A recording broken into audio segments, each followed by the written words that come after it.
Hello learners, welcome to Sure Question Academy. Please watch the videos, like and subscribe to the channel. നമുക്ക് concave മിററുമായി ബന്ധപ്പെട്ട ഈ physics ചോദ്യം പരിശോധിക്കാം. 3 മിററുകളുടെ focus ദൂരവും വസ്തുവിലേക്കുള്ള ദൂരവും കാണിക്കുന്ന പട്ടിക ശ്രദ്ധിക്കൂ. കേസ് 1 ഫോക്കസ് ദൂരം 20, വസ്തുവിലേക്കുള്ള ദൂരം 45. കേസ് 2 ഫോക്കസ് ദൂരം 15, വസ്തുവിലേക്കുള്ള ദൂരം 30. കേസ് 3 ഫോക്കസ് ദൂരം 30, വസ്തുവിലേക്കുള്ള ദൂരം 20.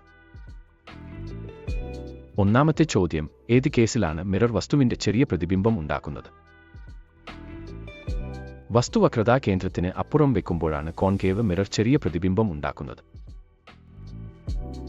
അതായത് വസ്തുവിലേക്കുള്ള ദൂരം u എന്നത് ഫോക്കസ് ദൂരത്തിന്റെ ഇരട്ടിയായ 2f-നേക്കാൾ കൂടുതലായിരിക്കണം. നമുക്ക് കേസ് 1-ലെ മിറർ എ പരിശോധിക്കാം. 2f-ന്റെ മൂല്യം 2 ഗുണിക്കണം 20, അതായത് 40 സെന്റിമീറ്റർ.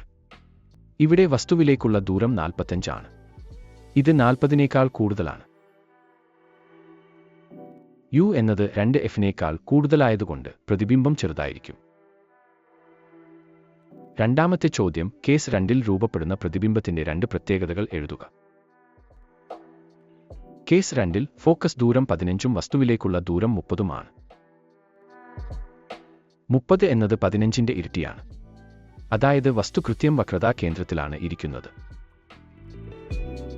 പ്രത്യേകതകൾ. ഒന്നാമത്തെ പ്രത്യേകത, പ്രതിബിംബം യഥാർത്ഥവും തലകീഴായതും ആയിരിക്കും. രണ്ടാമത്തെ പ്രത്യേകത, പ്രതിബിംബം വക്രതാ കേന്ദ്രത്തിൽ തന്നെ രൂപപ്പെടുന്നു. മൂന്നാമത്തെ ചോദ്യം ഭാഗം എ, മിറർ സി രൂപപ്പെടുത്തുന്ന പ്രതിബിംബത്തിന്റെ സ്വഭാവവും വലിപ്പവും എന്താണ്? കേസ് 3-ൽ f 30ഉം u 20ഉം ആണ്. u കുറവായതുകൊണ്ട് വസ്തു ഇരിക്കുന്നത് പോളിനും ഫോക്കസിനും ഇടയിലാണ്. ഈ സാഹചര്യത്തിൽ പ്രതിബിംബം മിഥ്യയും നിവർന്നതും ആയിരിക്കും. മാത്രമല്ല വലുപ്പമേറിയതും ആയിരിക്കും. ഇനി നമുക്ക് റേ ഡയഗ്രം വരയ്ക്കുന്നത് എങ്ങനെയെന്ന് നോക്കാം. വസ്തു എ ബി പോളിനും ഫോക്കസിനും ഇടയിൽ വെക്കുന്നു. ആദ്യത്തെ രശ്മി മുഖ്യ അക്ഷത്തിന് സമാന്തരമായി എയിൽ നിന്ന് വന്ന് മിററിൽ തട്ടി ഫോക്കസിലൂടെ പ്രതിപതിച്ചു പോകുന്നു. രണ്ടാമത്തെ രശ്മി വക്രതാ കേന്ദ്രം സിക്ക് നേരെ വന്ന് മിററിൽ തട്ടി അതേ പാതയിലൂടെ തിരിച്ചു പോകുന്നു. ഈ 2 പ്രതിപതിച്ച രശ്മികളും അകന്നുപോകുന്നതുകൊണ്ട് അവയെ മിററിൻ പിന്നിലേക്ക് വരകൾ ഉപയോഗിച്ച് നീട്ടുന്നു. അവിടെ അവ കൂട്ടിമുട്ടി എ ഡാഷ് ബി ഡാഷ് എന്ന മിഥ്യയും നിവർന്നതും വലുപ്പമേറിയതുമായ പ്രതിബിംബം രൂപപ്പെടുന്നു.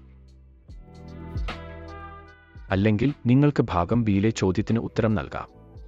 ഫോക്കൽ ദൂരം 12 സെന്റിമീറ്റർ ഉള്ള ഒരു കോൺകേവ് മിററിന്റെ പോളിൽ നിന്നും 18 സെന്റിമീറ്റർ അകലെ ഒരു വസ്തു വെക്കുന്നു. ഈ സാഹചര്യത്തിൽ പ്രതിബിംബം എവിടെ രൂപപ്പെടും എന്ന് കണ്ടെത്തുക.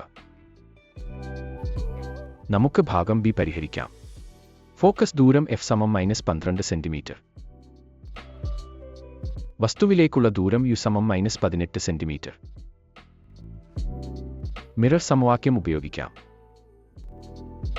1/f = 1/v + 1/u. v കണ്ടെത്താനായി സമവാക്യം ക്രമീകരിക്കാം. 1/v = 1/f കുറയ്ക്കണം 1/u. വിലകൾ നൽകുമ്പോൾ 1/-12 കുറയ്ക്കണം 1/-18. ചിഹ്നങ്ങൾ ലഘൂകരിച്ചാൽ -1/12 + 1/18. ലസാഗു 36 ലഭിക്കാൻ ആദ്യത്തേതിനെ 3 കൊണ്ടും രണ്ടാമത്തേതിനെ 2 കൊണ്ടും ഗുണിക്കുക. അപ്പോൾ -3/36 + 2/36. അംശങ്ങൾ കൂട്ടിയാൽ -3 + 2/36. ഇത് ലഘൂകരിച്ചാൽ -1/36 ലഭിക്കും. ഇതിന്റെ വ്യുൽക്രമം എടുത്താൽ v = -36 സെന്റിമീറ്റർ. നെഗറ്റീവ് ചിഹ്നം സൂചിപ്പിക്കുന്നത് പ്രതിബിംബം മിററിന് മുന്നിലായി രൂപപ്പെടുന്നു എന്നാണ്. അതായത് പ്രതിബിംബം പോളിൽ നിന്നും 36 സെന്റിമീറ്റർ അകലെ രൂപപ്പെടുന്നു. നന്ദി. Happy learning.